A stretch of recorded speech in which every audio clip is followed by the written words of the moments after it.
ధ్యానాన్ని ప్రారంభించినందుకు భగవంతుడికి ధన్యవాదాలు.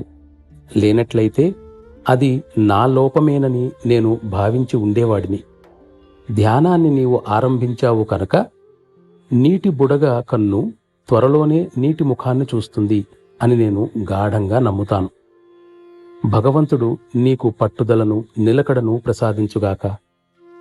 ఏదో ఒక విశేష శక్తి నీ దేహాన్ని ఆధీనంలోకి తీసుకొని ఇతర శక్తులను అన్నింటినీ ప్రక్కకు తోసివేస్తూ నీచే అభ్యాసాన్ని చేయిస్తోందని అంటున్నావు. దైవానుగ్రహం వల్ల నా ప్రాణాహుతిని స్వీకరించడం మొదలుపెట్టావు. నా ప్రార్థన ఇప్పుడు ఫలప్రదమవుతోందని ఇది నిరూపిస్తోంది. నీ ప్రగతికి ఇదొక మంచి చిహ్నంగా భావించవచ్చు. కాని ఆ విధంగా ఉన్నప్పుడు నీవు తన్మయత్వ స్థితిని, తేలికదనాన్ని అనుభవించకపోవడానికి గల కారణం మాత్రం కనబడటం లేదు. ప్రాణాహుతి పద్ధతి ద్వారా వ్యాధులు అభ్యాసీ దేహంలో ఎన్నటికీ ప్రవేశించవనే గట్టి నమ్మకం కలిగి ఉండు. ఇది నా అనుభవం, నా గురువర్యుల అనుభవం కూడా ఇదే.